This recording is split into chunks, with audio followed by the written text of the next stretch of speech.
Hey everyone, this is a demo of Cabin's new network city. This is something that we've been working on for 2 years, and we're thrilled to launch today on the eve of our second birthday. So, for those of you who don't know, Cabin is a network city. This means we're a set of globally distributed physical neighborhoods that have a shared culture, economy, and system of governance. We've been around experimenting with stuff, trying to figure out how we're going to do this for the last 2 years. In that time, we've hosted dozens of in real life events, hundreds of online activations to develop a network of neighborhoods designed for remote workers who want to live in nature. So, to do this, we've built neighborhoods, we've rehabilitated orchards, designed tiny cabins, assembled saunas, housed creators, interviewed city builders, hosted dinner parties, played games, facilitated meaningful co-living, and just generally have gathered thoughtfully to make new friends and reimagine how we live. So we've taken all this experimenting that we've done in the last 2 years and we've synthesized it into a suite of integrated applications that we call our Network City Center. And that's what I'll be demoing right now. So the first thing that you will want to do is sign in with a non-custodial wallet like MetaMask or Rainbow. This is very easy. If you don't have a wallet, there's plenty of YouTube tutorials out there that will teach you. You can also DM me at Jackson Seeger. I'm happy to help. And you'll sign in and you'll come straight to our activity page. We'll come back to this in a bit. I'm going to go ahead and pop over to our city directory.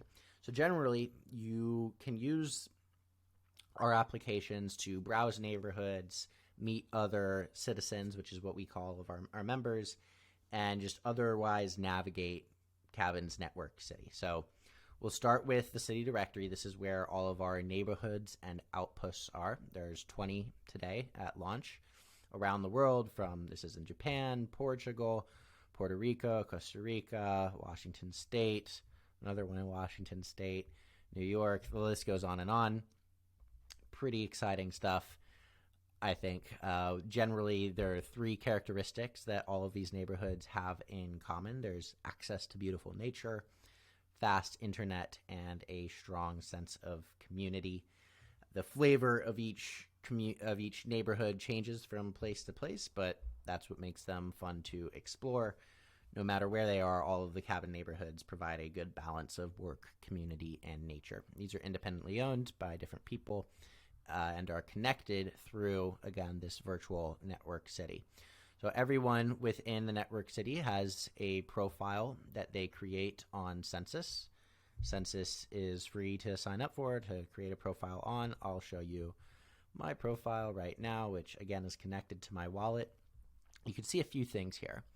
So you can see just a little bio, the links I choose to include, the amount of Cabin I have. This is our governance token. It's how we govern the network city, choose which new neighborhoods to onboard into the community, and make a lot of other budgetary kinds of decisions. You'll also see what we call roles and stamps on this. Now, these have to do with reputation and identity building. They are, as a part of Census, informing the coordination and sense-making layer of our network city.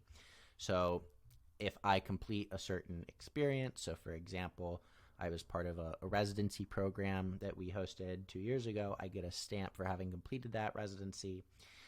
And then I also have these things where I've opted in as a creator, a builder, and a gatherer. These are like my roles that I play within the Cabin universe. And there will be more roles. There's 3 others already that we have, and then there are different levels within that role.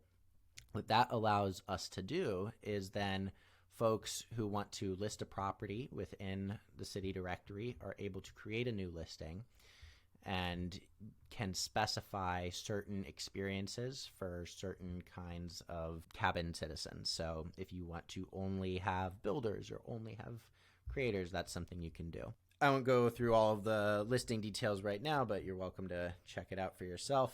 One thing I will do is show you a typical neighborhood profile. So you can see here, neighborhood 0. This was our first co-living property. It's outside of Austin, Texas. We've been working with folks there for almost 2 years now, and you can see a few things that characterize a neighborhood's profile. So the first thing is photos. We want folks to know the amenities, the typical sleeping arrangement that they might find at a property, and just photos of it as well. So you can see that here.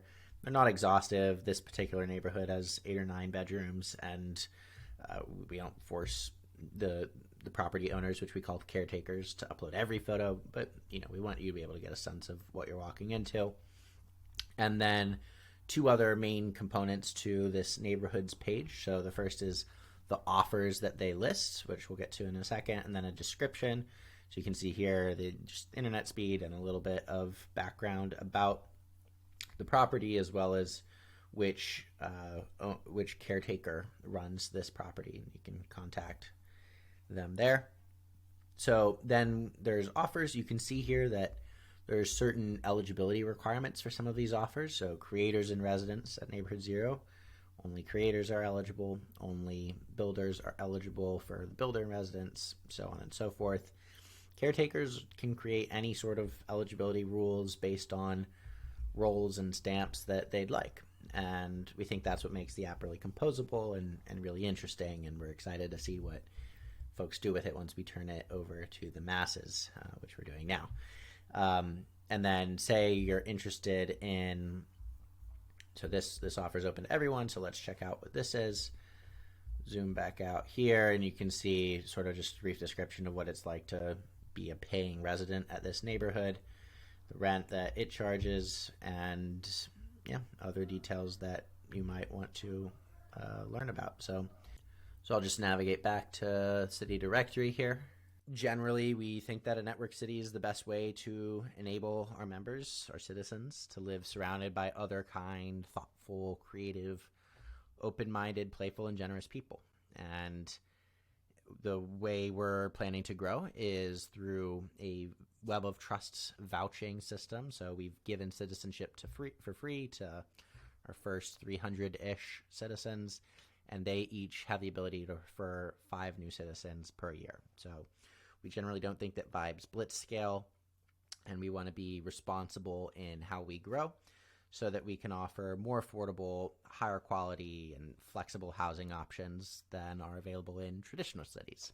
So thanks for watching. Would love to hear your feedback, and if you're interested in joining Cabin, come to Cabin.City and hop into the Discord or otherwise get involved today. Thanks.